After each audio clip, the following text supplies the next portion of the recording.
Salam sehat lagi ya, salam sehat kawan-kawan semua. Tadi ada sedikit kesalahan teknis. Semoga kawan-kawan semua dalam keadaan semangat dan tetap berkarya dengan penuh kreativitas dan inovatif. Senang sekali berjumpa dengan saya, Rahmat Muhtaman dari Lestarilah Indonesia musim ke-17. Tema kali ini hutan lestari pangan mandiri. Nah, senang sekali dengan tema yang luar biasa ini.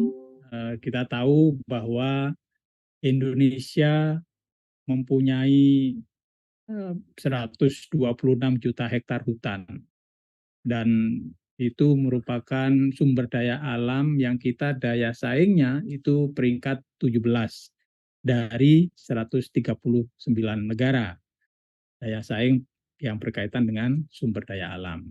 Nah, hutan kita ini, hutan tropis Indonesia itu ketiga ya terluas di dunia setelah Brasil dan Kongo. Kemudian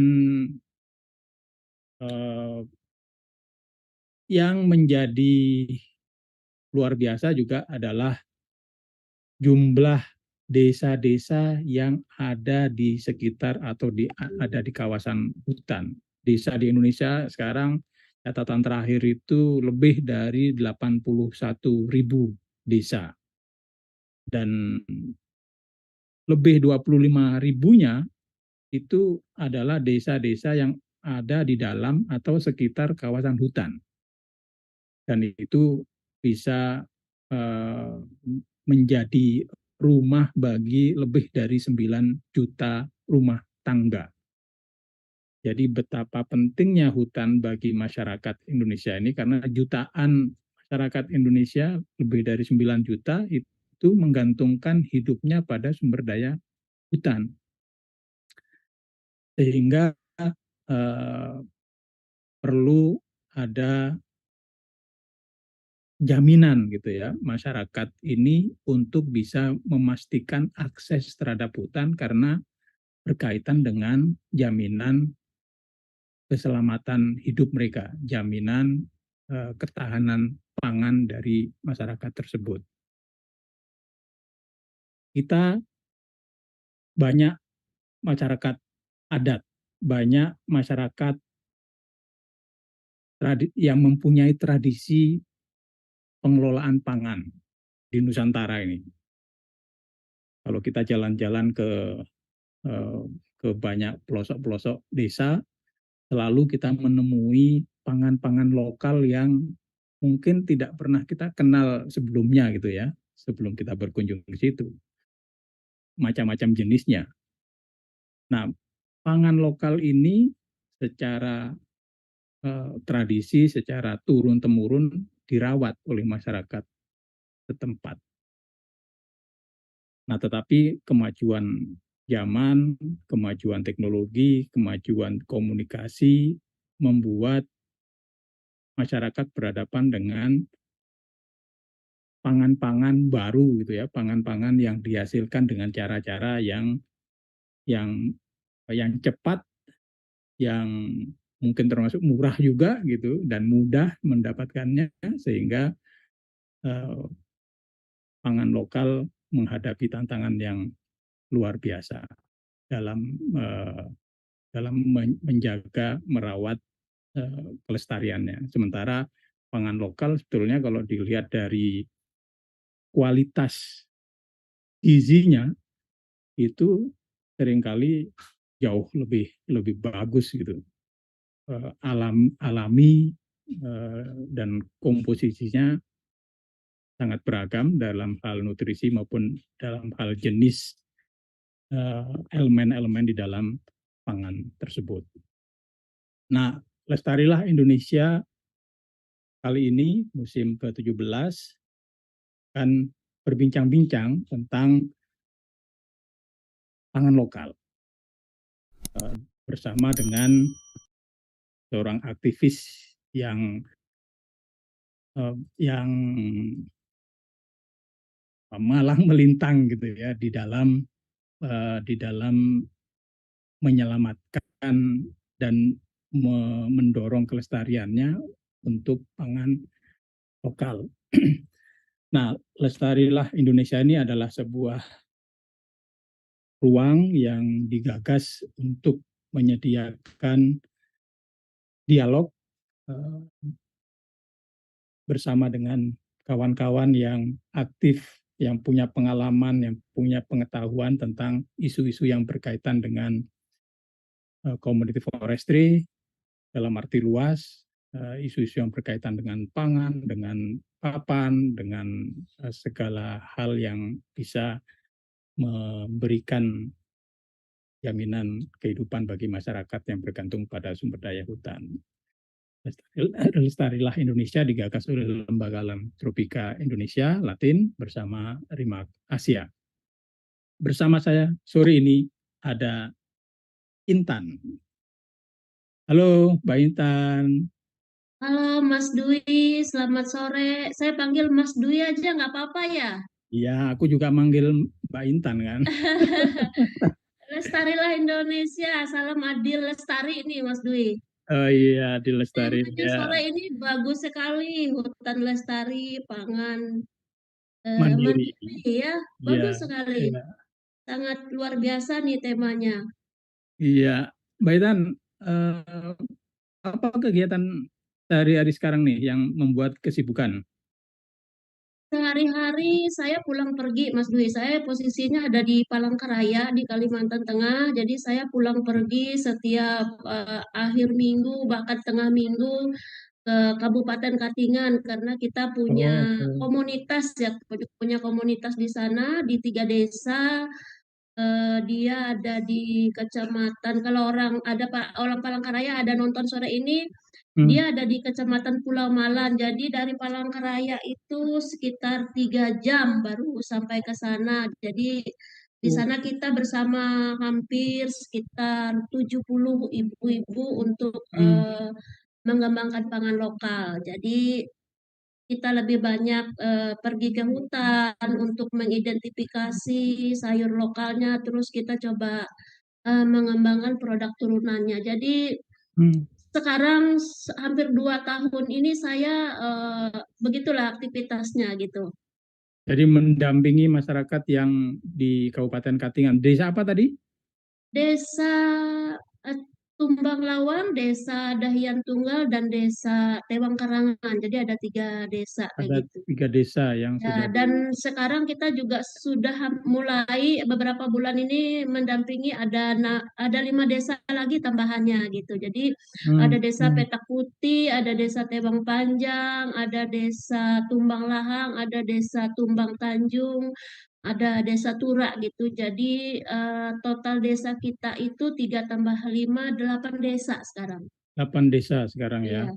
Oke, jadi kawan-kawan yang ada di Instagram Lembaga Alam Tropika Indonesia Latin ID dan juga di YouTube. Nah, Mbak Intan ini adalah salah satu pemrakarsa konsorsium pangan lokal. Jadi namanya konsorsium pangan lokal. Eh, dan sehari-hari aktif di konsorsium ini untuk mempromosikan pangan lokal yang tadi Ya, disebutkan. saya salah satunya Mas Dwi, tapi ini adalah banyak lembaga dan banyak orang gitu ya. Kami berbagi peran gitu di mana saya dan rekan-rekan itu mendapatkan peran itu mendampingi masyarakatnya. Jadi ada juga beberapa rekan-rekan yang lain yang mereka mencoba membangun kerjasama dengan pemerintah daerah. Ada juga yang apa namanya membuat peta-peta wilayah seperti itu. Ada juga yang membangun kemitraan dengan pihak ketiga, misalnya dengan perusahaan dan lain-lain. Jadi kita Hmm. di sini tergabung dalam konsorsium ini adalah berbagi peran kayak gitu. Ya, nah bisa diceritakan nggak apa latar belakang pemikiran mengapa kawan-kawan ini membentuk konsorsium pangan lokal? Apa yang terjadi? Ini sudah lama ya Mas Dwi. Kita bergeraknya itu sejak tahun 2014 kayak gitu. Jadi ini awalnya kita melihat keprihatinan ya bahwa Hmm, kita ini didesak dari kota gitu, didesak ke Hmm. kota. Sementara kita melihat desa ini semakin terdesak gitu. Terdesaknya begini, makanan-makanan yang ada di desa itu sangat sedikit. Jadi dulu kita pernah semacam identifikasi sayur lokal ya, identifikasi pangan lokal ya namanya, bukan sayur aja. Jadi Ya, ya. kita ke daerah hulu, jadi lumayan jauh perjalanan. Jadi sampai kita di daerah hulu itu ternyata makanan di daerah hulu itu waktu itu saya nggak tahu kenapa menjadi tidak tidak apa ya, tidak variatif gitu. Hmm, hmm. Jadi Jadi udah berbeda ya dari iya, awalnya. jadi waktu itu kita kita tinggal di rumah warga, Hmm. pikiran saya bahwa di sana itu sayurnya banyak kayak gitu. Ya, Ikannya banyak, lauk ya. pauknya banyak kayak gitu. Nah, ternyata eh, Sebaliknya gitu. tidak seperti yang saya bayangkan. Hmm. Hmm. Jadi sayurnya hanya satu, ikannya nggak ada kayak gitu. Kita hanya makan telur dengan jumlah yang Hmm. terbatas. Kita berbagi juga dengan penduduk yang lain gitu sehingga pada saat itu di satu desa itu kita temuin hanya 7 biji telur kayak gitu. Jadi ada juga orang lain yang beli kayak gitu sehingga Aneh kita ya. berbagi. Ya. Nah, Ya. saya sempat bertanya ke masyarakat desa itu, kita mencari sayur di sini di mana? Ada nggak sayur di sini? Dia bilang ada, tapi jauh Bu, sekitar 2 hari kita baru Hmm. nyampe kayak gitu. Artinya itu kan di daerah perladangan mereka yang sudah cukup jauh dari desa. Nah Oh, di dari tempat situ, tinggal mereka malah nggak ada, adanya di perladangannya ya ada di perladangan. Di yang perladangan 2 itu hari mencapai itu. ya, dia harus naik Hmm. perahu dulu seperti itu, terus jalan kaki Hmm. lagi kayak gitu. Ada di daerah. Saya bilang untuk mendapatkan ikan dan daging di sini bagaimana kayak gitu. Hmm. Mereka bilang di sini sebenarnya banyak ikan dan daging, hanya kita perlu mencari di hutan gitu. Berapa lama? Ya sekitar 2 hari itu juga gitu. Jadi Hmm. itulah pengalaman saya sehingga saya dititipin anak lagi waktu itu Pak Dwi. Jadi karena kita naik perahu dari desa itu ke kecamatan, jadi saya dititipin anaknya bapak yang tempat kita Oh, tinggal untuk sekolah waktu itu anaknya oh. SMP. Saya lihat sangu yang diberikan apa cabai Pak Dwi, satu kantong plastik itu cabai. Saya lihat yang lain nggak ada. Jadi saya tanya sama anak itu, adek nanti makannya apa? Ini cabai diulek kayak gitu sama apa? Sama terasi, sama bawang, sama apa? Sama garam kayak gitu. Hmm.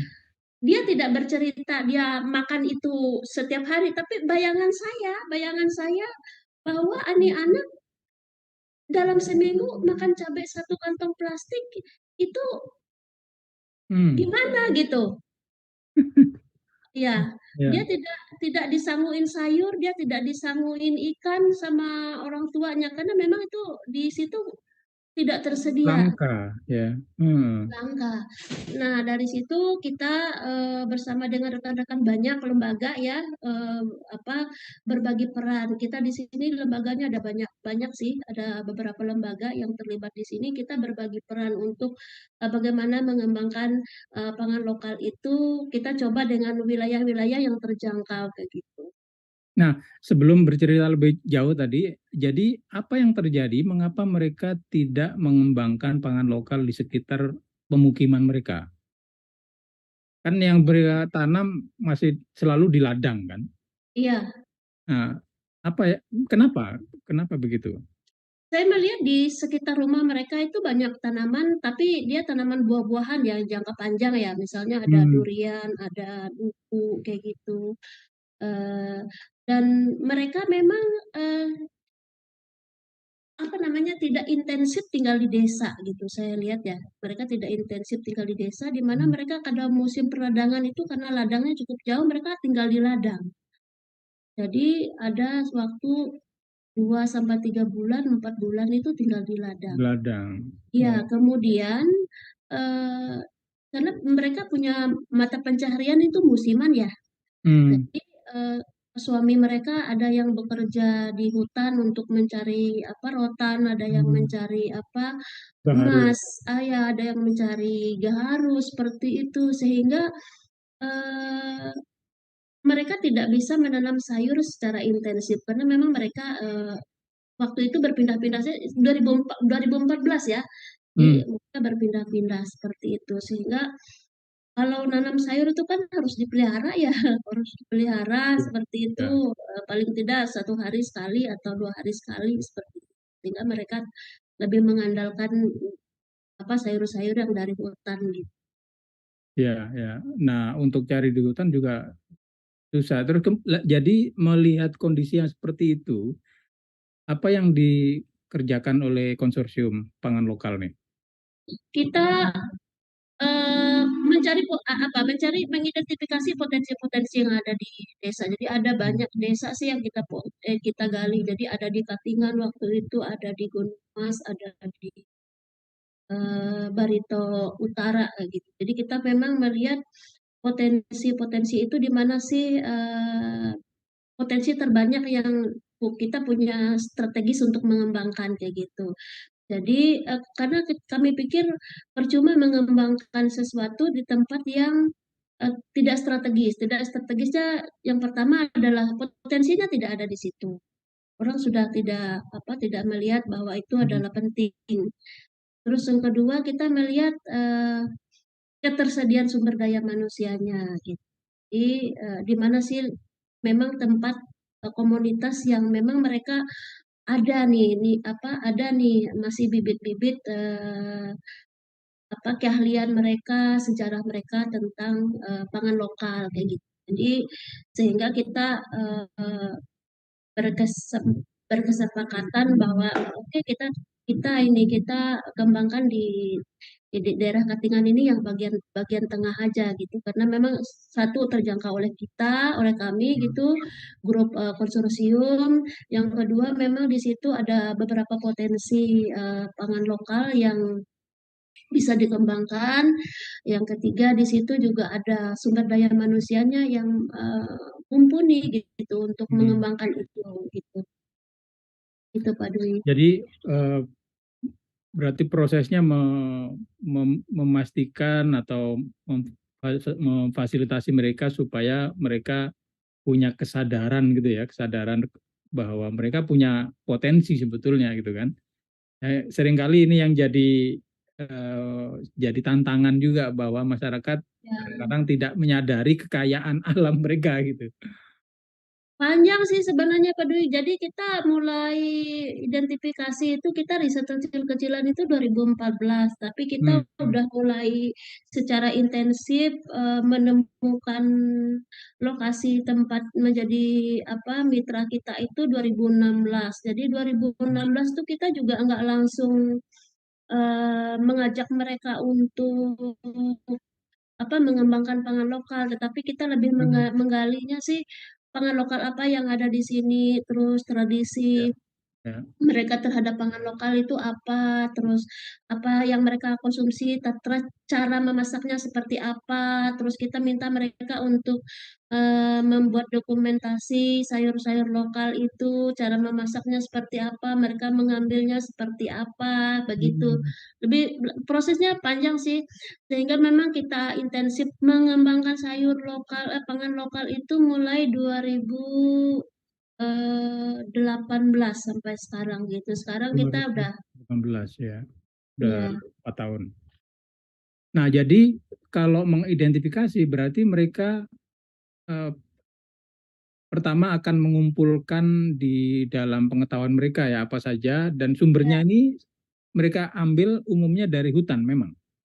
iya dari hutan dan sekitar pemukiman mereka, karena ada beberapa yang tumbuh liar Hmm. di pemukiman mereka itu masih dijaga, masih untuk konsumsi mereka kayak gitu. Ada juga yang dari hutan.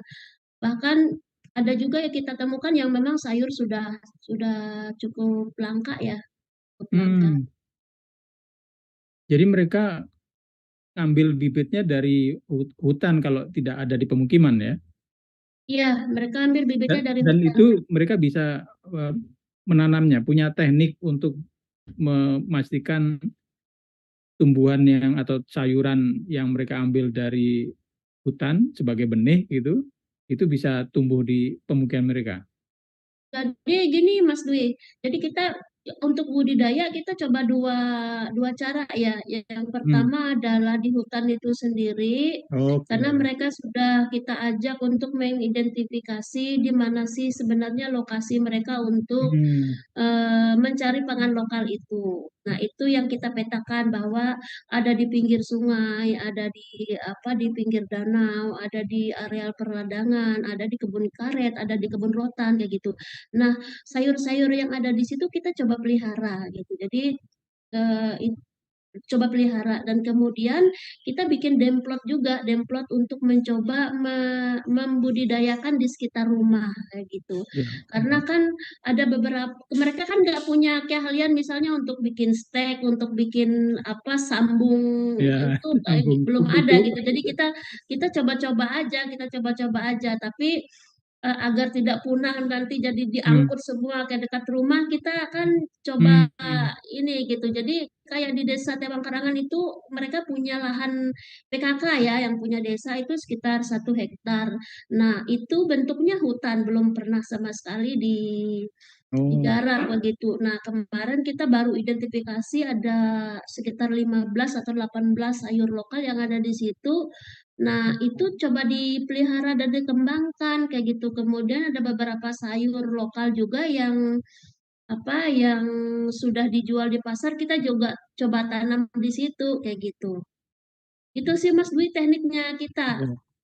Jadi ada dua ya berarti, yang pertama menjaga tetap di sumbernya di hutan dengan mengidentifikasi di mana dia tumbuh, eh, sempadan sungai atau di hutannya gitu ya. Kemudian yang kedua melakukan teknik-teknik budidaya di kawasan mereka. Itu Ya. 1 hektar sudah ada 15 ya. Wah, Iya, luar itu biasa. tumbuh-tumbuh sendiri. Jadi ada buah Hmm. hutan, ada obat tradisional, ada sayur mayurnya juga kayak gitu. Dan sekarang kita sudah ada perdes untuk 3 desa itu, Mas Dwi. Oh, Jadi perdes tentang ada apa ini? perdes perlindungan pangan lokal namanya. Itu keluar tahun Hmm, 2021. 2022 awal ya. 2022 awal. Jadi menarik. dan ada sekitar 171 pangan lokal yang kita identifikasi, terus kita bikin perdesnya.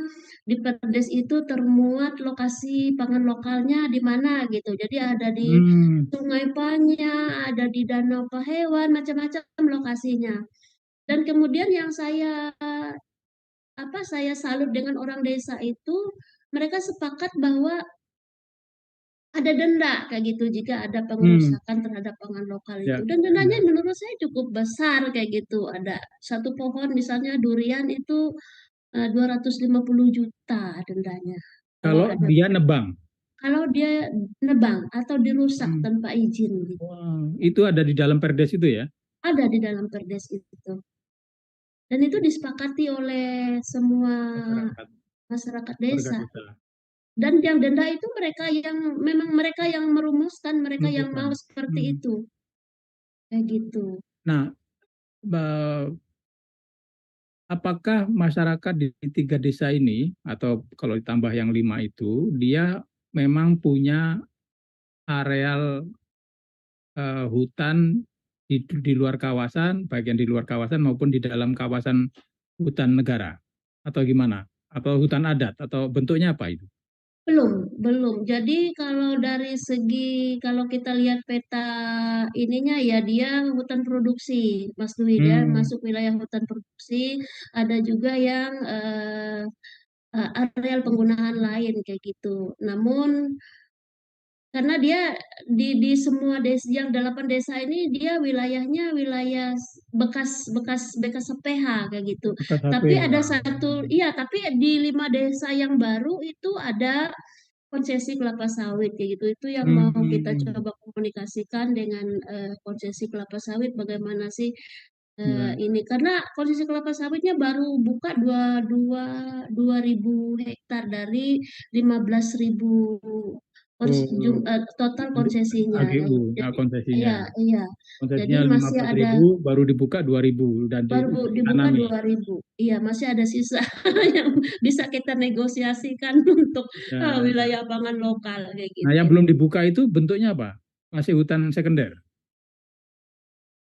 Enggak, jadi juga sudah bekas bekas Cuma ini ya, belukar bekas itu ya. konsesi ya, jadi tidak Hmm. sekunder lagi kayak gitu. Nah, kalau hutannya atau sebagian kawasan desa itu ada di wilayah hutan produksi, apakah perdes yang dibuat itu juga berlaku untuk hutan yang ada di kawasan desa? Walaupun kawasan desa, hutan kawasan desa itu mungkin udah masuk kawasan hutan negara gitu. Tapi kan Mhm, areal iya. areal desa kan selalu bisa bertumbukan dengan kawasan hutan gitu.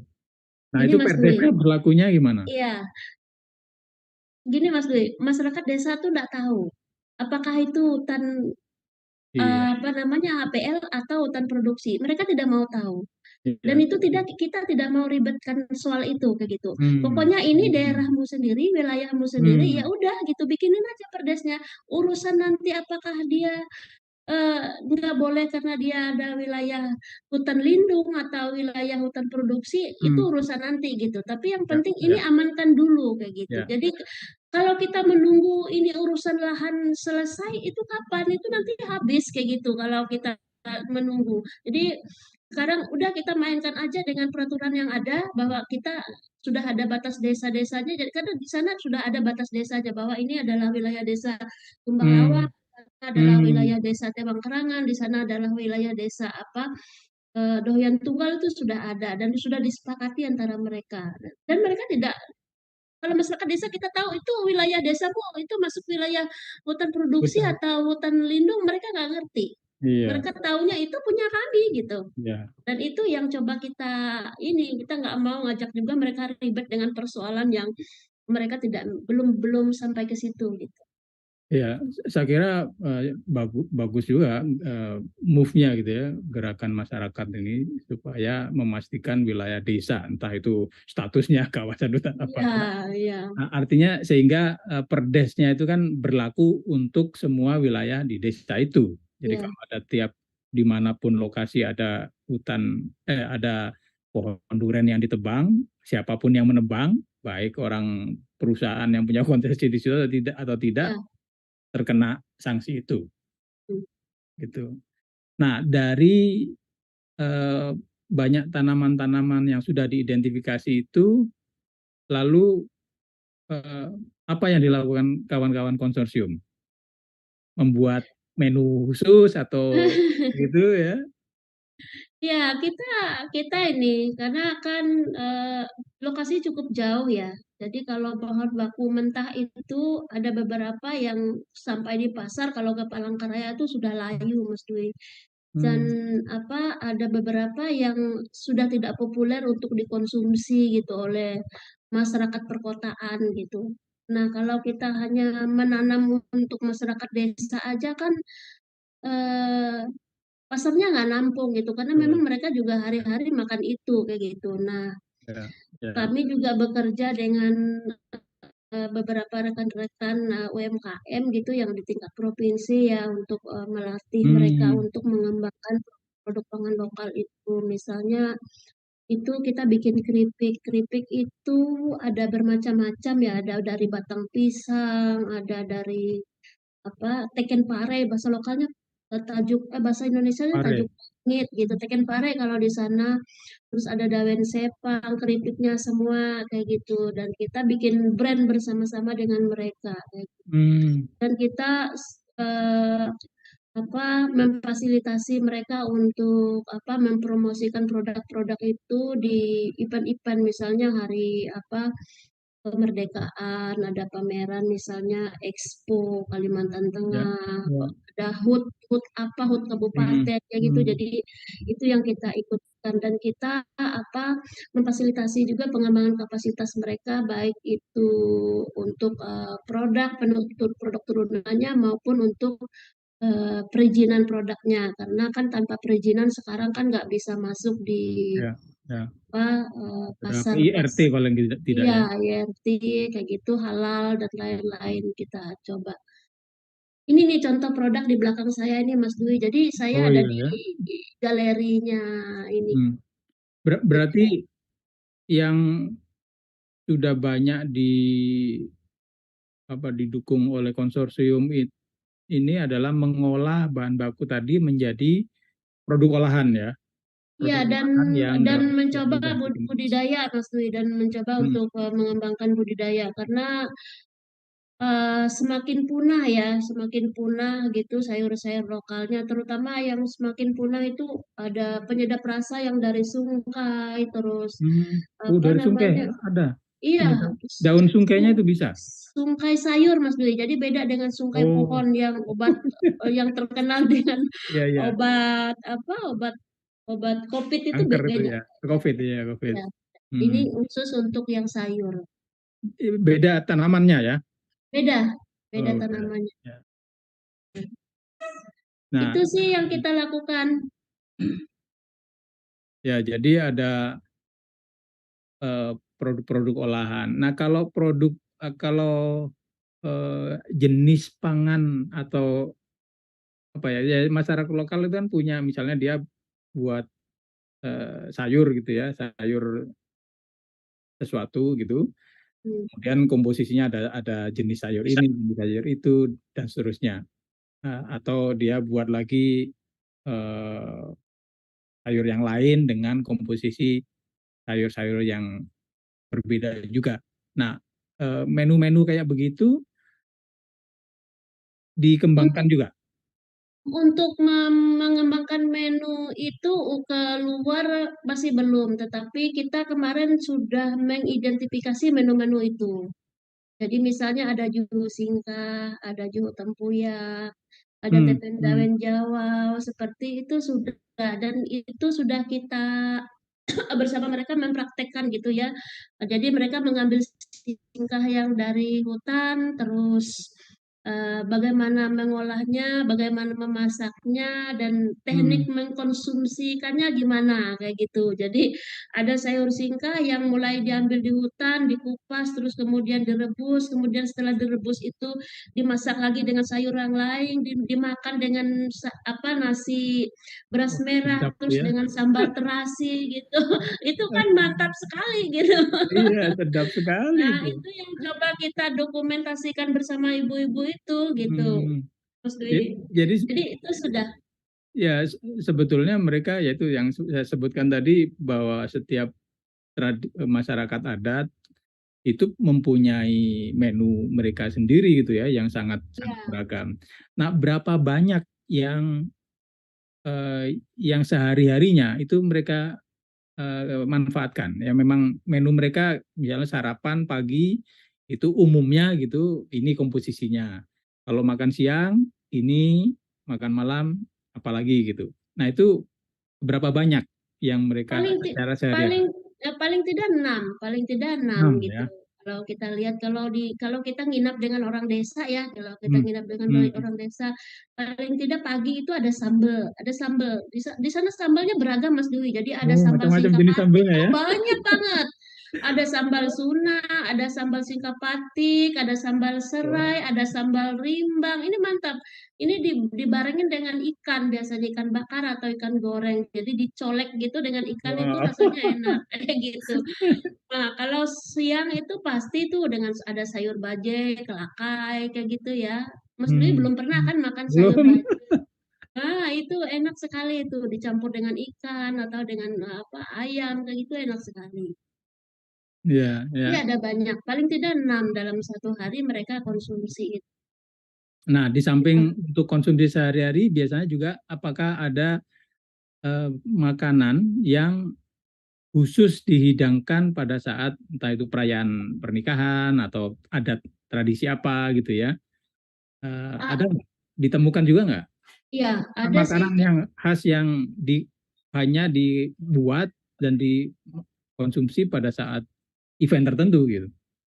eh, Bukan, gini Mas Dwi, jadi ada makanan yang dibuat pada event tertentu, misalnya lamang, tetapi bukan berarti tidak dikonsumsi pada saat tidak event. Jadi tidak event Oh, pun bisa, tapi ini ya. jarang sekali dibuat kayak gitu. Jadi ada ketan dimasukin ke dalam apa bambu, bambu Hmm, muda gitu, terus hmm, dibakar, dikasih apa, dikasih santan hmm, kelapa kayak gitu. Nah itu biasanya yang dikonsumsi kalau ada event.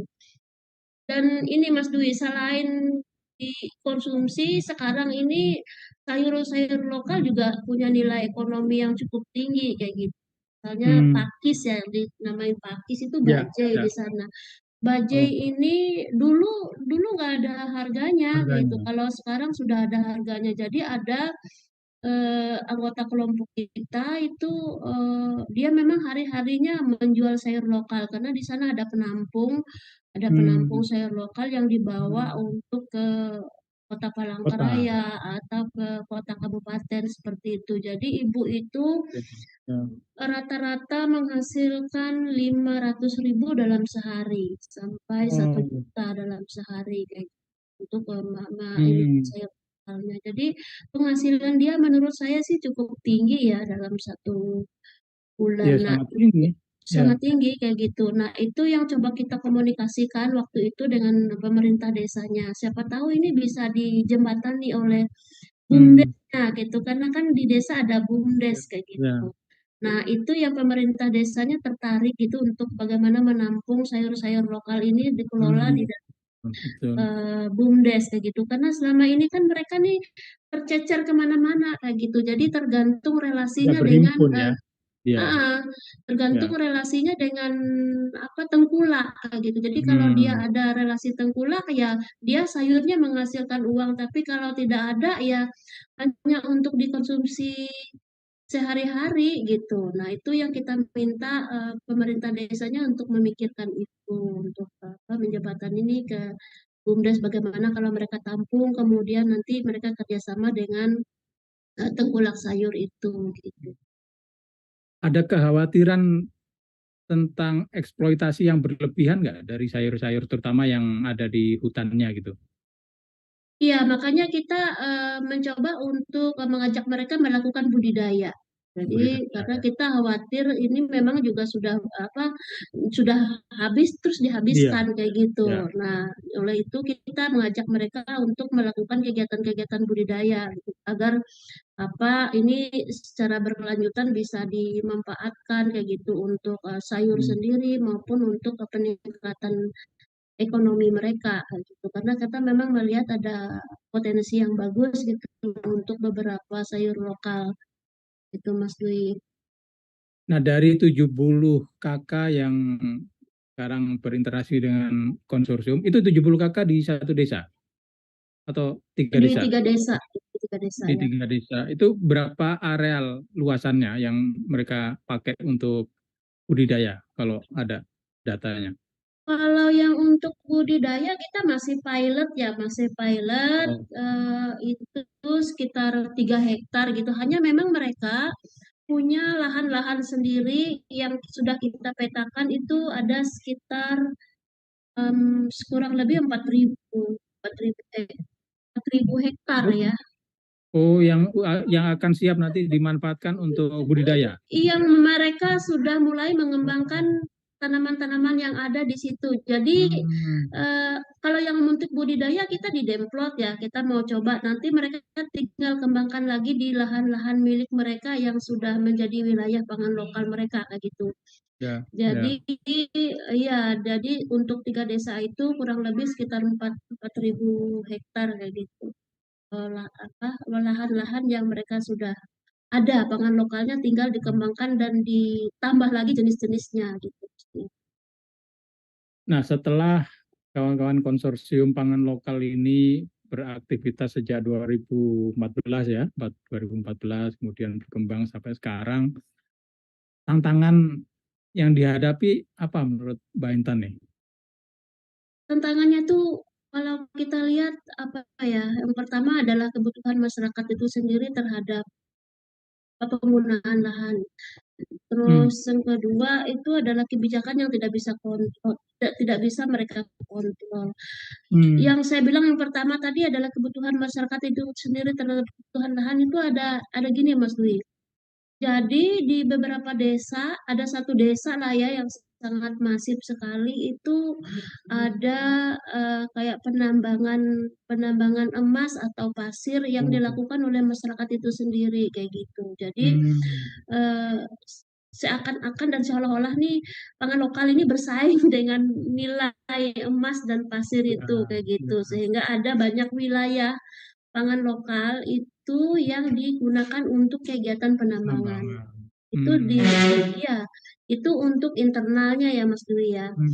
Nah, untuk eksternalnya ada beberapa kebijakan pemerintah gitu. Misalnya di Desa Dahyan Tunggal itu ada pembukaan lahan. Yang pembukaan lahan itu sampai sekarang itu tidak ditindaklanjuti sehingga ada beberapa masyarakat yang merasa ini lahan dirusak tapi nggak Tanami apa? ditindaklanjuti, dikembangkan Hmm. sesuai dengan janjinya kayak begitu. Nah, Hmm. ini di luar kontrol mereka. Misalnya tiba-tiba ada perusahaan HPH atau ada perusahaan di Sawit. Tumbang Lawang itu ada HPH ya, ada HPH. Jadi ini di luar kontrol mereka kayak gitu. Jadi ada dua hal itu menurut saya sih yang menjadi tantangan berat di pengembangan pangan lokal kayak gitu. Nah, sehingga memang kita mendorong nilai ekonominya agar mereka bisa melihat bahwa pangan lokal itu punya nilai ekonomi loh, selain untuk Ya. kebutuhan sendiri. Nah, itu yang kita coba menyadarkan mereka untuk menghitung nih eh, Hmm. Hmm. apa nih yang menguntungkan dan merugikan kayak gitu. Dari anggota konsorsium sendiri, apakah ada juga yang bekerja untuk advokasi polisinya supaya kebijakan-kebijakan semacam itu tuh bisa di ya dianulir atau di apa itu diubah Heeh. gitu ya sehingga bisa mendukung hak-hak masyarakat. Ada Mas Dwi, jadi kita memang berbagi peran. Jadi ada yang bagiannya masyarakat, ada yang bagiannya apa advokasi dengan pihak pemerintah daerah, ada yang dengan apa perusahaan seperti itu. Gitu. Jadi Ada kita ya dari berbagi peran di sini ya ya dan ya. peran-peran kami ini cukup cukup cukup bagus seperti itu. Total berapa lembaga Mbak Intan di konsorsium? Sekarang kita ada enam lembaga. Di mana lembaga satu itu misalnya perhutanan sosial gambut itu dia membawahi 5 perhutanan sosial gambut ya. Jadi ada 6 tambah Hmm, 4 ada sekitar 10 kelembagaan gitu. lembaga ya. Oh, Iya. menarik. Nah, kembali ke ini potensi pangan lokal tadi. Setelah diidentifikasi ada tanamannya, ada menu yang biasa mereka garap gitu. Khususnya yang menu ini ada rencana memanfaatkan lebih jauh nggak? Jadi misalnya dikaitkan dengan ekowisata gitu ya, atau dikaitkan dengan apa, daya tarik supaya ada bisa jadi misalnya ada kuliner wisata kuliner mm, lokal gitu ya. Iya. Nah, Jadi ini apa Mas yang Dwi, sedang dipikirkan? jadi akhir tahun ini rencananya kita itu ada festival makan ikan dan pangan lokal. Oh, itu dia. Sayangnya itu belum sempat kita laksanakan. Jadi mudah-mudahan di Hmm. awal tahun kita laksanakan untuk itu. Jadi kita kombinasikan karena di daerah bawah Katingan ini kan yang daerah Kecamatan Baun-Bango apa segala macam itu kan potensi Hmm. ikannya cukup tinggi. Jadi ada festival Hmm. makan ikan dan sayur lokal. Tetapi beberapa tahun yang lalu, kalau nggak salah antara 2019 apa 2018, itu teman-teman dalam konsorsium ini juga sudah mengundang Chef Ragil, kalau Mas Dwi tahu. Katanya punya restoran di Jakarta gitu untuk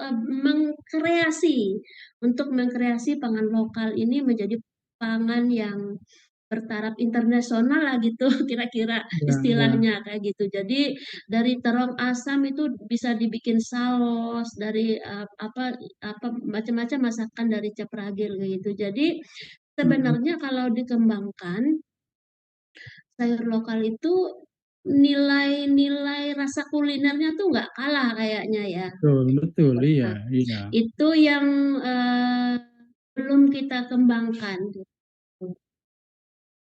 Jadi itu sih Eh, Mas Dwi, mm, ini upaya-upaya kita coba mengangkat gitu ya pangan lokal itu menjadi pangan-pangan yang sudah dikenal gitu di luar orang lokal sendiri yang sudah terbiasa dengan sayur lokal terutama untuk anak-anak ya karena anak-anak kita coba kemarin Mas Mas Mas ini Mas Dwi kita bikin nugget dari ikan terus sayurnya itu dari sayur lokal dari pakis rasanya enak banget gitu saya mau coba lagi ini nanti saya kalau Mas Dwi ini bisa saya kirim boleh enak saja. sekali Ya, ya ya. Saya pernah eh, dikenalkan produk dari seorang kawan di Kalbar kalau nggak salah. Dia memproduksi sambal. Jadi sambal yang mungkin inspirasinya juga seperti yang Mbak Intan sebutkan itu sambal-sambal yang ada di Katingan sana. Nah, tapi ini di Kalbar, jadi dia mengemas sambal itu dalam bentuk yang sudah jadi di botol gitu. Nah, itu sambal di sana belum diproduksi ya? belum hanya kadang ketika event kita coba Hmm, hmm. apa kayak tester kayak gitu ya. Ya, ya. Kita ingin apa respon orang seperti apa gitu. Tapi responnya bagus gitu. Hanya belum ada waktu untuk memproduksi saja. Karena Produksinya. kalau kita keluar dari daerah itu kan izinnya harus ada ini, Oh iya sih, Mas Dwi. iya Jadi betul, paling betul. tidak BRT atau itu halal kayak gitu. Ya.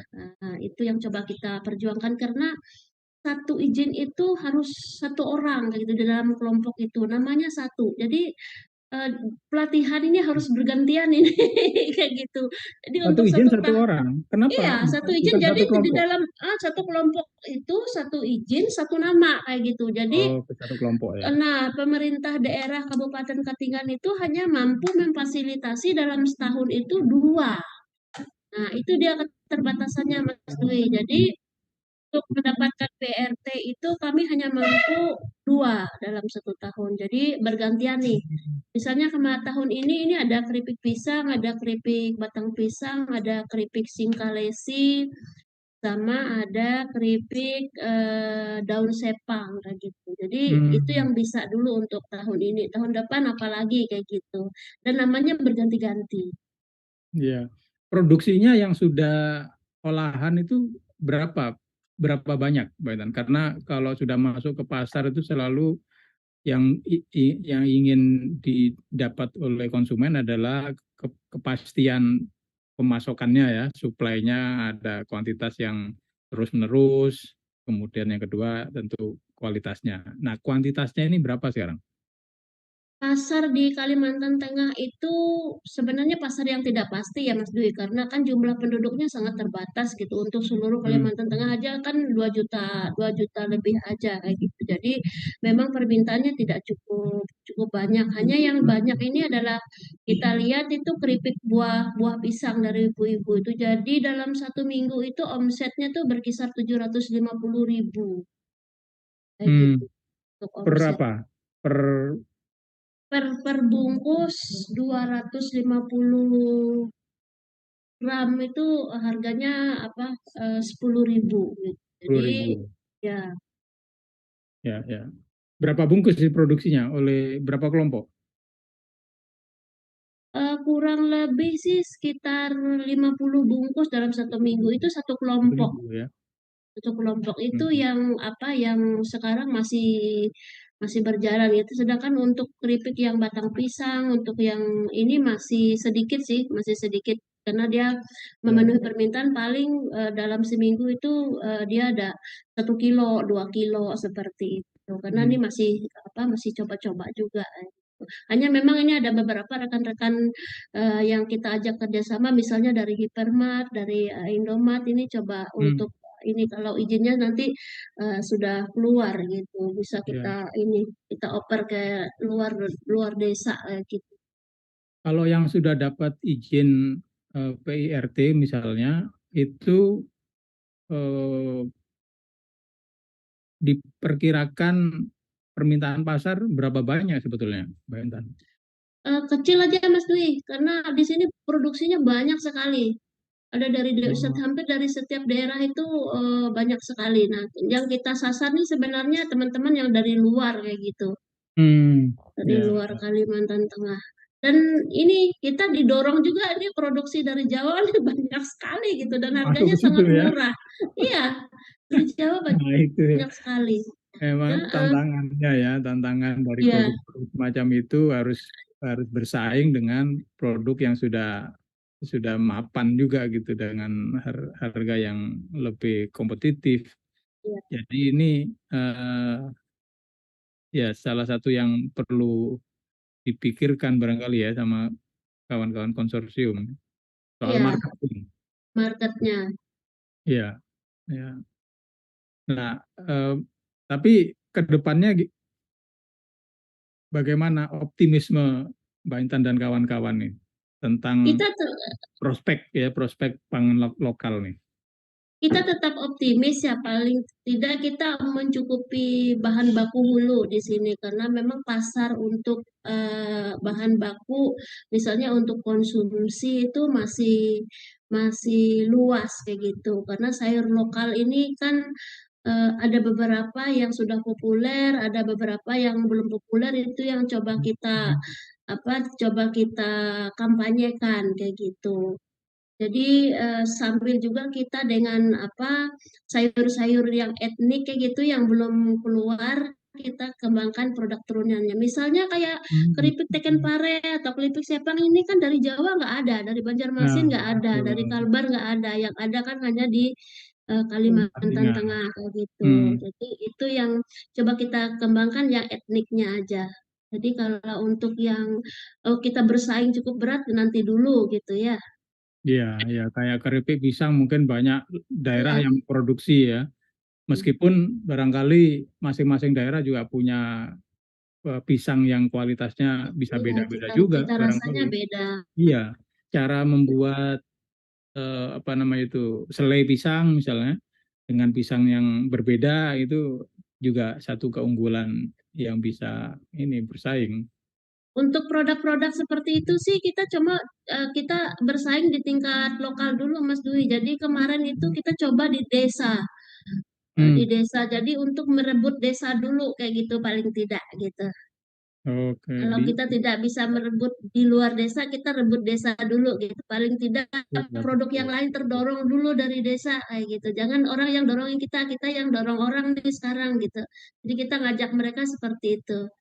Karena kalau kita terdorong terus, nah akhirnya kita semakin semakin hilang, semakin Tergantung. terpepet gitu. Dan sekarang Hmm. kita coba dorong juga gitu. Jadi target kita sekarang adalah merebut desa dulu dengan produk-produk turunan kita. Nah, ini menarik nih Mbak Intan karena kalau di Latin tuh kita ingin mengembangkan yang kami sebut sebagai ekosistem social forestry.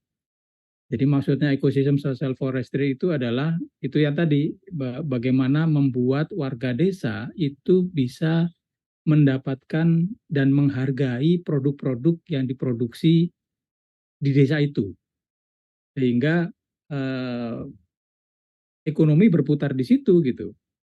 Karena Ya, kemampuan masyarakat untuk membeli produknya sendiri itu tinggi dan orang mengapresiasi produk yang diciptakan oleh warganya. Kemudian ada insentif bagi warga yang memanfaatkan sumber daya alam di situ untuk terus membuat karya-karyanya karena warga sendiri yang mengapresiasi gitu. Jadi ya. kalau itu bisa dikembangkan, maka untuk memenuhi satu desa aja udah luar biasa gitu ya.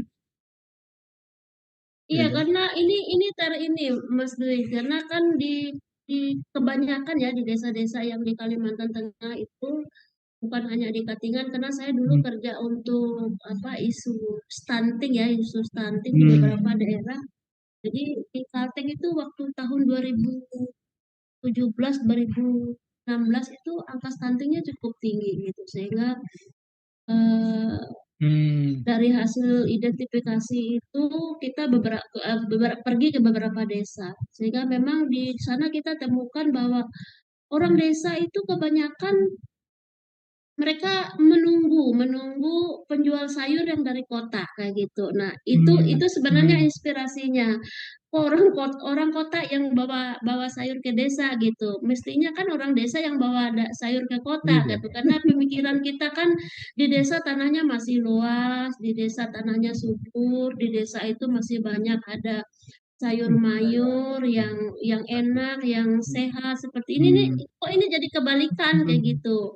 Jadi akhirnya orang desa malah nggak makan sayur, nggak makan ikan. Nanti Iya. tunggu orang Iya. yang naik motor itu menjual sayur ke desa gitu. Nah, dari situlah pemikiran, oh, gimana kalau kita balik nih, orang desa yang jual sayur ke kota dong gitu. Jangan orang kota yang jual sayur ke desa gitu, karena desa ini kan saya bilang sama mereka ini sumber, sebenarnya sumber segalanya.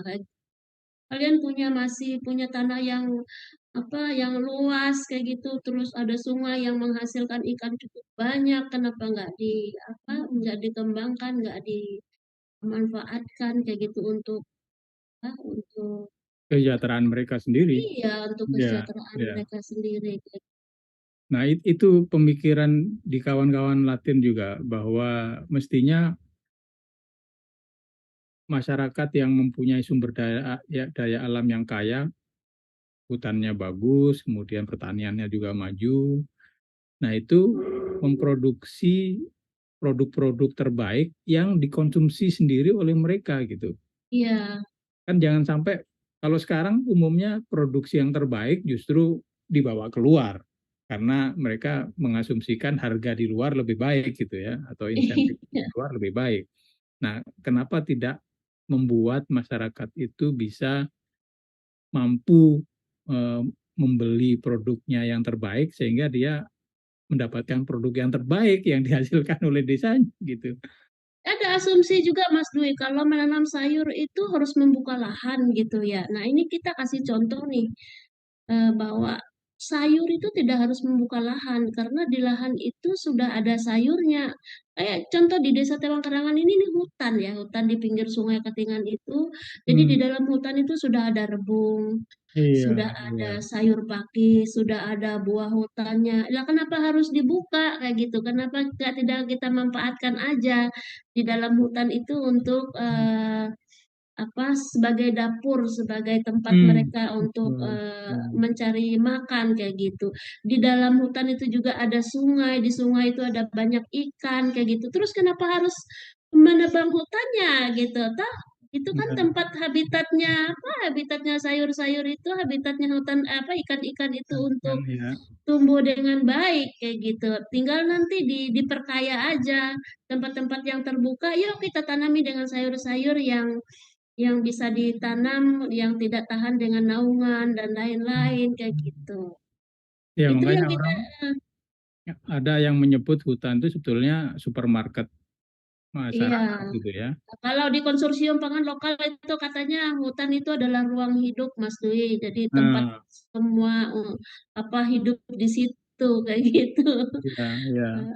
Nah, sebetulnya pemerintah juga kalau kita baca dari statement-statement atau dari laporan-laporan yang dikeluarkan oleh KLHK misalnya selalu punya retorika bahwa hutan ini adalah sumber pangan gitu. Nah, tapi Mbak Intan melihatnya gimana sih antara apa yang diucapkan dengan apa yang terjadi di lapangan sama nggak?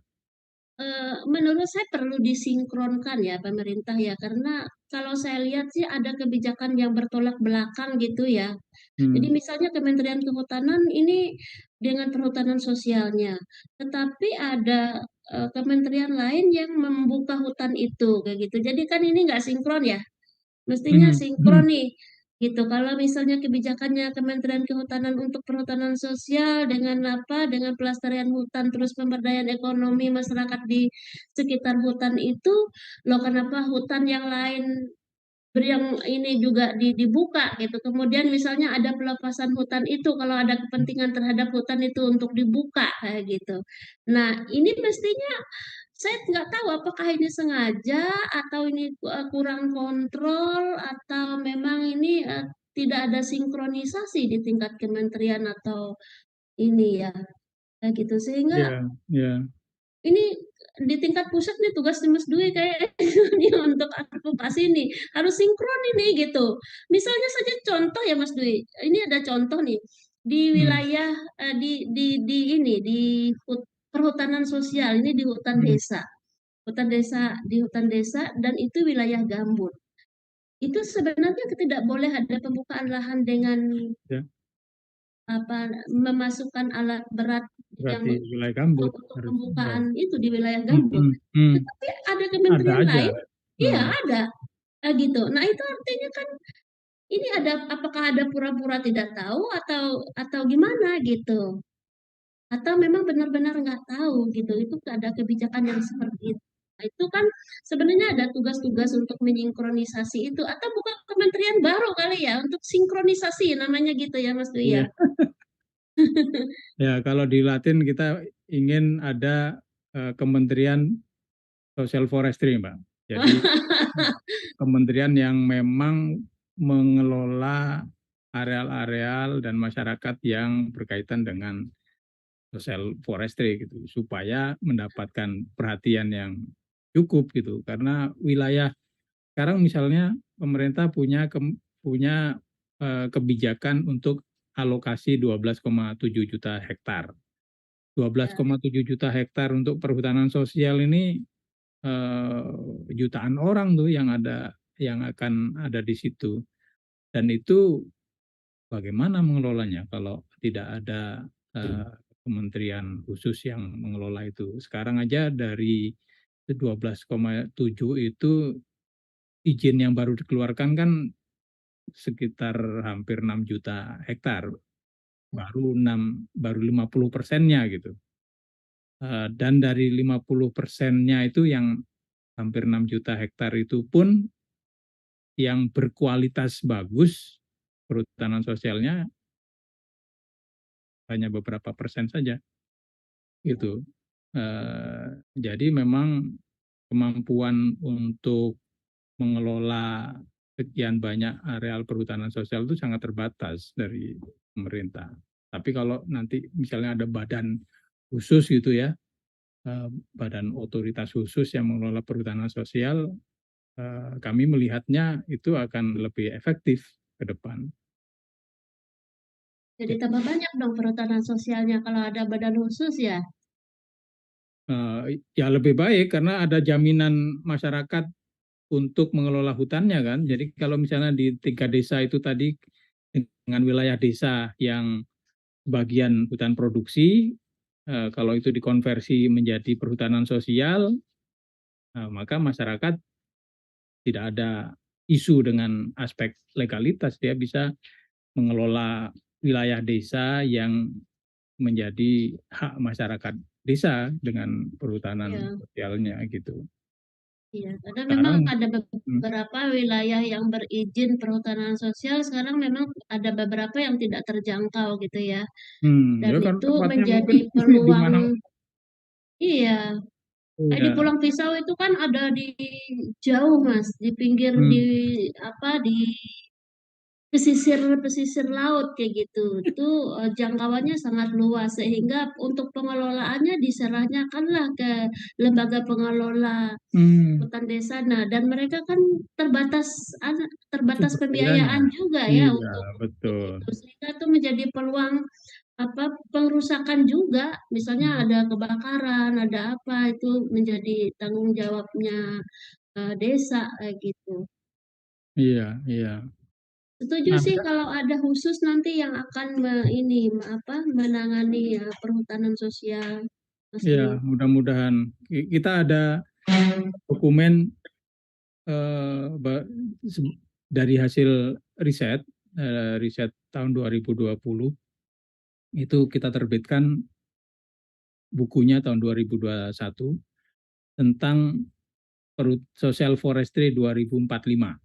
Nanti Mbak Wah, Intan bisa saya share dokumen itu. ya, ya, Nah, itu adalah satu cita-cita Latin gitu ya untuk mewujudkan hak-hak masyarakat dalam mengelola hutan. Jadi kita ingin melihat 2045 itu adalah waktu di mana social forestry menjadi mainstream di dalam pengelolaan hutan. Masyarakat menjadi uh, aktor utama di dalam mengelola hutan di Indonesia.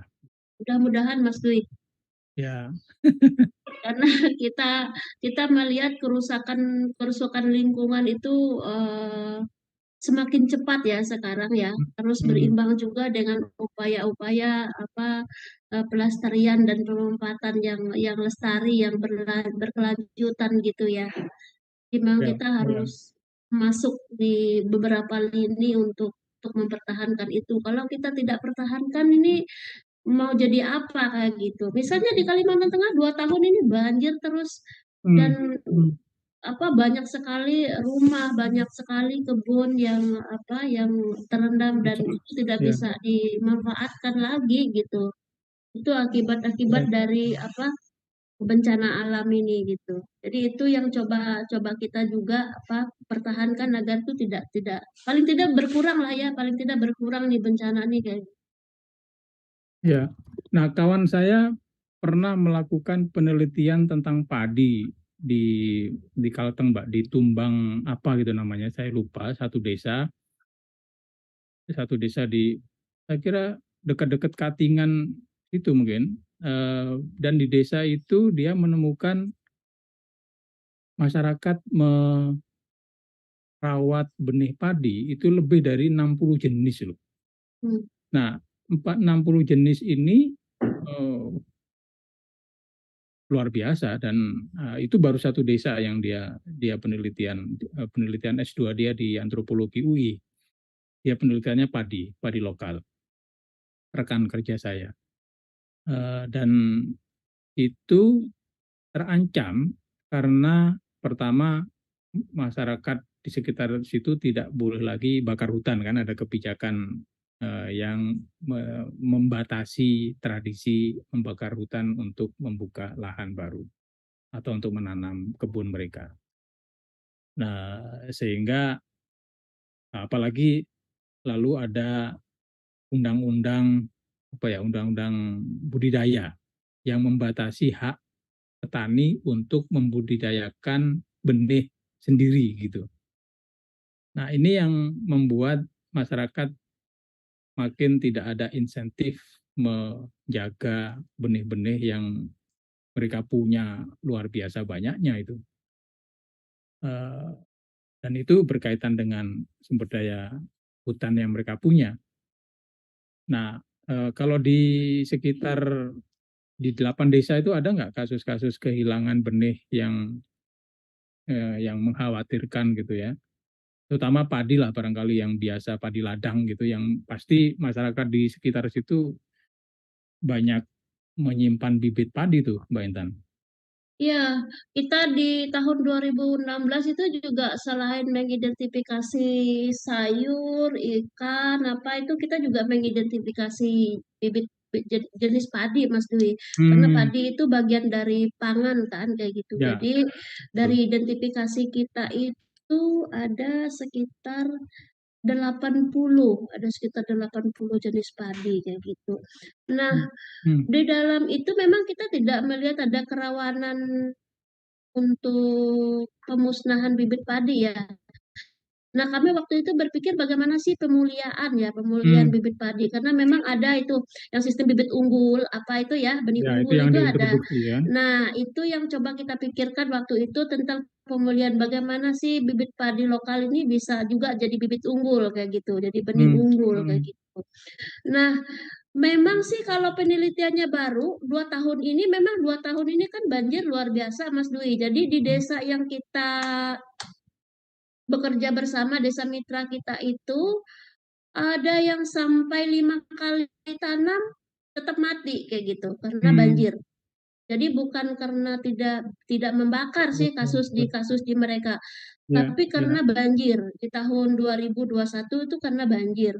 Dan kemudian 2022 ini memang mereka tidak bisa membakar karena memang Hmm, lokasi eh, lahan yang mereka buka itu banjir kayak gitu. hmm, Dan di sana kan sistem sistem tegalannya itu kan cuma 1 kali dalam setahun. ya, Jadi sekali itu setahun ya. berkisar antara bulan Agustus sampai Desember. Nah, tahun ini masih hujan gitu. Jadi dari bulan Juli sampai Desember ini masih hujan ya gitu. Jadi memang eh, penanaman padi itu pembukaan lahan karena mereka membakar gitu, Hmm, eh, itu terkendala itu.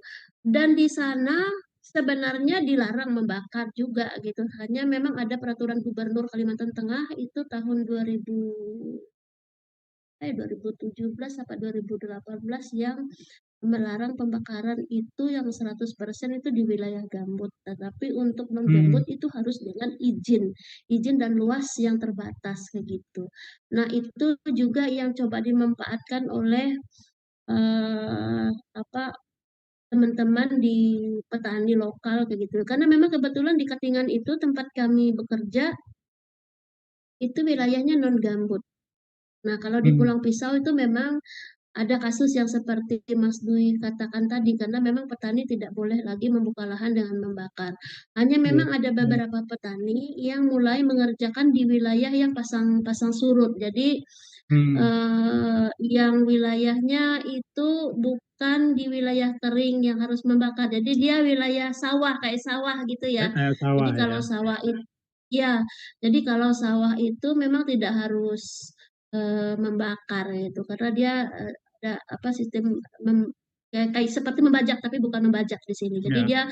membersihkan lahan itu, menebasnya, kemudian nanti lumpurnya tuh nanti diaduk-aduk, kemudian apa bibit padinya Hmm. ditanam kayak gitu. Itu untuk wilayah yang pasang surut dan Dan itu kalau di sini di tradisi wilayah mereka non ya, udah memang iya biasa di situ. tadi udah biasa di wilayah yang non pasang surut pun ada sebenarnya sistem sawah itu.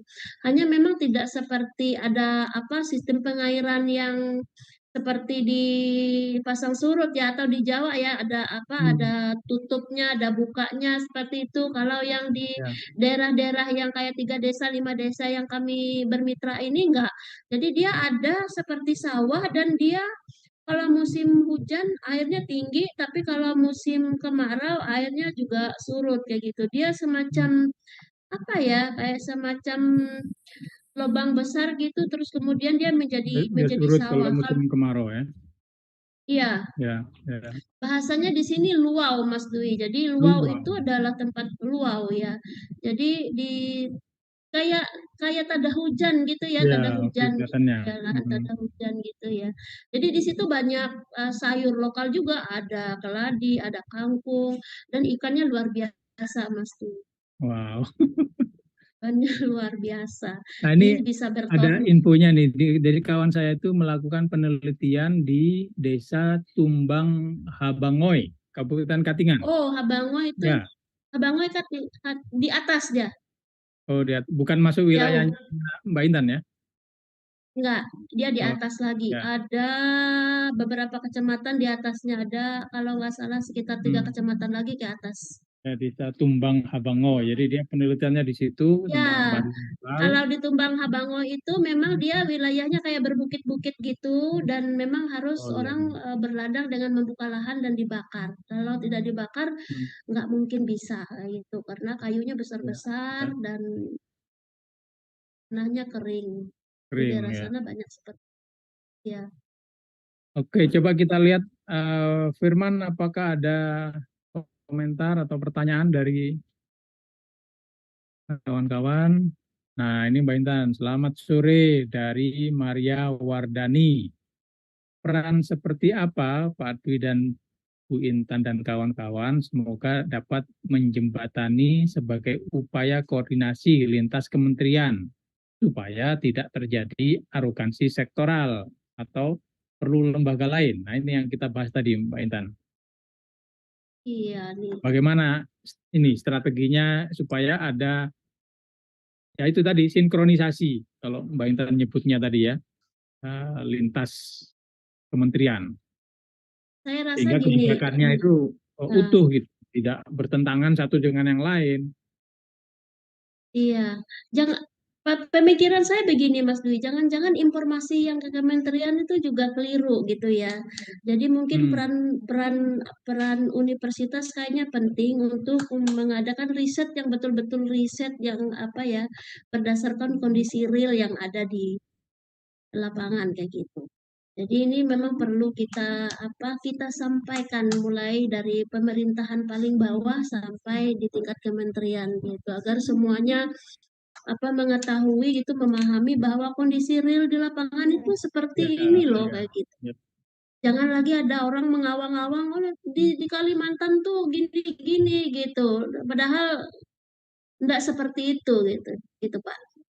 ya. Jadi perlu ada data yang menunjukkan faktanya gitu ya, apa yang Ya, terjadi di lapangan, iya. sehingga dengan data dan fakta itu yang sebenarnya bisa menjadi bahan yang lebih akurat gitu ya untuk pengambilan atau membuat keputusan kebijakan-kebijakan tertentu gitu.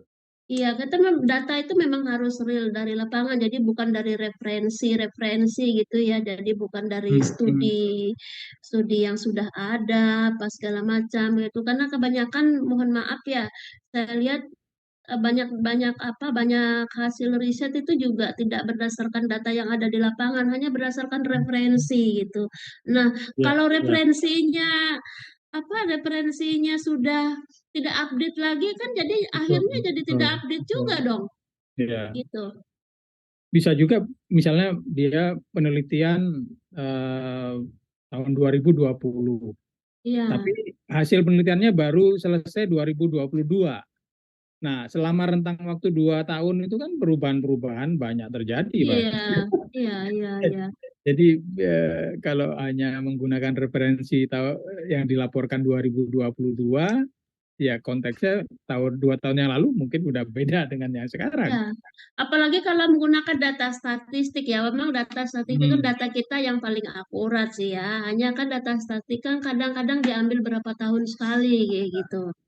Sehingga betul. misalnya kita perlu data tahun 2022 itu nanti kita ambil dari data tahun berapa kayak gitu. Jadi jumlah penduduknya sudah berubah, kondisi real di lapangan sudah berubah kayak gitu ya.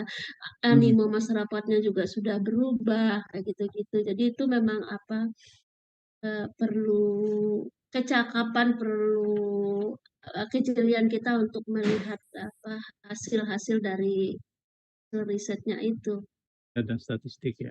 Nah, Hmm. kembali ke ini tadi Mbak Intan disebutkan bahwa eh, mitra konsorsium pangan lokal ini lebih banyak atau hampir semuanya perempuan ya, ibu-ibu ya. Ya, Eh, mitra jadi kita di desa ya. memang kalau bicara tentang pangan lokal, itu apakah memang yang dominan memang perempuan? Kalau di 3 desa yang kita jadikan mitra itu dominannya perempuan, Mas Dwi. Karena Hmm, bapak-bapaknya itu banyak bekerja di luar. Jadi di sana itu kalau musim cari emas, bapak-bapaknya cari emas. Kalau musim rotan naik harganya, bapak-bapaknya cari rotan. Kalau musim berladang, bapak-bapaknya fokus berladang gitu. Jadi berkaitan dengan pangan ini adalah kebanyakannya ibu-ibu kayak gitu. Jadi nah, dia kita tetap ada di situ ya. iya, heeh.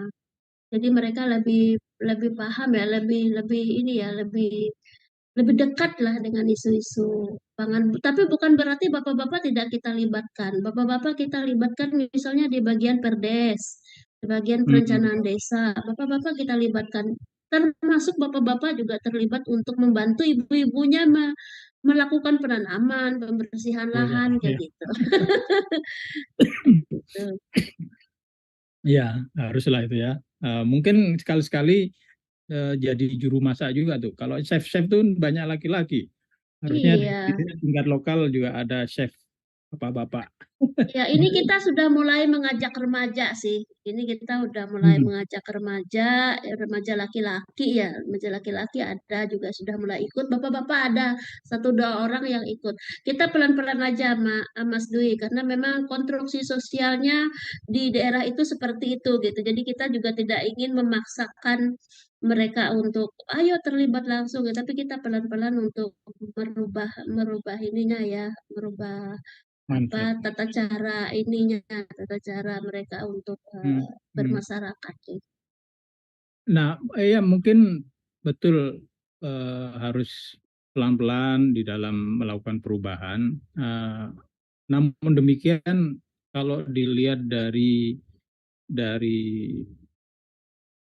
tingkat kita kehilangan pangan lokal, tingkat kita kehilangan bibit-bibit tanaman yang penting untuk pangan, itu kan kita juga berkompetisi ini, berlomba ini, Mbak. Mbak Intan tadi menyebutkan kecepatan untuk hilangnya sumber daya hutan itu kan jauh lebih tinggi kecepatannya dibanding kita berupaya untuk menyelamatkannya. Jadi ke depannya menurut Mbak Intan bagaimana nih prospeknya nih? Prospeknya kita ini tetap melakukan budidaya dan kita lihat nilai ekonominya Kak, agar masyarakat juga mulai mengalihkan gitu ya, mengalihkan kegiatan-kegiatan yang bertentangan dengan keberlanjutan gitu. Tapi memang kita tidak secara gamblang apa berontak gitu ya untuk mengatakan bahwa ini pekerjaan merusak lingkungan, tidak gitu, karena kita juga menghargai bahwa apa yang mereka lakukan itu adalah upaya untuk bertahan hidup gitu. Tapi Betul, Pak. bagaimana kita memberi pemahaman bahwa ada beberapa aktivitas atau kegiatan yang bisa dimanfaatkan untuk bertahan hidup itu tidak harus dengan misalnya kegiatan-kegiatan yang tidak berkelanjutan seperti itu. Hmm, Jadi eh, makanya sekarang kita juga sudah mulai mengajak beberapa bapak-bapak yang mau ikut, yang tertarik dengan kegiatan-kegiatan kita, kayak gitu. Terus juga melibatkan pemerintah-pemerintah desa untuk terlibat di kegiatan-kegiatan ini. Gitu. ya. Jadi upaya-upaya budidaya dan untuk kampanye kita masih masih lakukan. Dan saya pernah sampai 6 bulan untuk mau kampanye di pasar Mas Dwi untuk kampanye melihat animo pembelian Hmm, sayur lokal itu di tingkat pasar kayak gitu. pasar di pasarnya ya. Di pasarnya ya, saya enam Hmm, bulan ada di pasar untuk melihat itu. Jadi dari situ kita melihat bahwa hmm, sayur lokal itu sebenarnya masih punya potensi yang cukup besar gitu untuk dikampanyekan ke tingkat masyarakat yang lebih luas kayak gitu. iya, Karena iya. memang ada beberapa sayur lokal yang memang sudah tidak ada di pasar lagi, terus kita Hmm. bawa, ternyata responnya bagus kayak gitu. Mereka sangat rindu dengan sayur-sayur itu. Iya, iya. Saya itu paling senang kalau ke daerah-daerah itu berkunjung ke pasar, Mbak Intan. Karena dengan di pasar itu saya bisa melihat tuh bagaimana sumber daya alam yang dipertukarkan ya terjadi di pasar dan apa I- saja yang masyarakat jual dan beli itu bisa kita lihat di pasar. Jadi Iya, menarik kalau berkunjung di pasar. Setiap daerah punya komoditi yang unik gitu. iya, Yang ajaran sama, tapi selalu punya produk-produk yang saya baru pertama kali lihat, misalnya gitu ya. iya. Bahkan ada yang sampai sekarang pesan, Bu, nanti kalau ke desa bawa sayur ini lagi ya, karena mertua saya suka gitu. Jadi ada yang seperti itu. Jadi akhirnya kita kayak misalnya tebu telur dulu hanya satu orang yang nanam, sekarang orang berlomba-lomba nanam. Karena kemarin kita baru praktek bikin nugget, ternyata tuh Mas Dwi tebu telur itu enak banget dicampur dengan ikan, dicampur dengan tepung, kita bikin nugget, jadi dia rasanya lebih renyah kayak gitu. Namanya tebu telur. Itu telur di Jawa ada juga yang jual, saya lihat ada di Itu online. tanaman. Itu tanaman dia semacam tebu, tapi dia punya kayak telur, punya apa ya, punya buah, punya bunga itu seperti telur ikan kayak gitu. Dan Hmm. rasanya enak, dicampur dengan apa aja dia enak karena dia lebih rasa tawar ya, kayak tawar kayak gitu dia rasanya. Hmm. Oke, baik kalau tidak ada yang komentar lagi dari Instagram atau dari YouTube, bentar lagi akan kita sudahi perbincangan kita. Mbak Intan bisa menyampaikan closing statement ke kawan-kawan yang memantau ini untuk anak-anak muda atau siapapun. Silakan. Oke, terima kasih Mas Dwi. Ininya saya terlibat di sini kayak gitu ya. Untuk closing statement, saya pikir untuk pangan lokal ini nggak bisa dengan sendiri gitu. Jadi Hmm. mari kita bersama-sama untuk menjaga hutannya agar hutannya bisa bermanfaat untuk kita semua kayak gitu. Jadi bermanfaat itu bukan hanya manfaat dari segi ekonomi tapi juga manfaat dari segi lingkungan, dari segi apa namanya kelestarian alam, keberlanjutan dan lain-lain. Jadi mulailah kita bersama-sama mulai dari kebijakannya, mulai dari orangnya, mulai dari apa pokoknya semuanya lah untuk itu gitu. Dan kalau kita manfaatkan hasil hutan itu dari ini kita pasti ada nilai ekonominya yang cukup. Hmm. Jadi, ayolah mari kita sama-sama untuk apa, untuk coba merawat, melestarikan, memanfaatkan kayak gitu. Hutan itu sebaik-baiknya. Jadi jangan kita rusak aja. Itu kira-kira Mas Dwi. Baik, luar biasa. Terima kasih Mbak Intan atas sharing pengalamannya dan informasi tentang kegiatan-kegiatan bersama kawan-kawan konsorsium pangan lokal ini. Jadi kunci penting adalah bagaimana kita berkolaborasi untuk menjaga dan merawat kekayaan pangan lokal kita dan juga sumbernya yang berupa hutan atau sungai atau lahan basah dan seterusnya. Itu adalah sumber-sumber kekayaan pangan kita gitu. Jadi berkolaborasi dan bekerja sama untuk merawat itu semua. Terima kasih Mbak Intan atas sekali lagi atas pengalaman, sharing pengalamannya dan pengetahuan yang luar biasa tentang pangan lokal. Mudah-mudahan kita bisa ketemu lagi di lain kesempatan dan kalau bisa juga akan mampir kalau ke Palangkaraya nih. Iya, Mas Dwi. Terima kasih juga. Mudah-mudahan nanti kita bisa bertemu dan kontak saja saya, Mas Dwi, kalau ke Palangkaraya. Saya siap nih. Ya, ya, ya. Baik, terima kasih. Eh, Demikianlah kawan-kawan sekalian Ya, di Instagram maupun di YouTube Lembaga Alam Tropika Indonesia. Perbincangan saya dengan Mbak Intan dari Konsorsium Pangan Lokal, sebuah konsorsium yang terdiri dari 10 lembaga bekerja sama untuk merawat kekayaan pangan lokal kita. Ini luar biasa selamat sore. untuk generasi yang akan datang. Terima kasih Mbak Intan, terima kasih kawan-kawan semua. Selamat Saya sore. Selamat sore, saya Dwi Rahmat Muhtaman. Saya akhiri, sampai jumpa pada kesempatan yang akan datang. Hutan Lestari, Pangan Mandiri bersama Lestarilah Indonesia. Terima Waalaikumsalam. Assalamualaikum warahmatullahi wabarakatuh. kasih. Terima kasih kawan-kawan.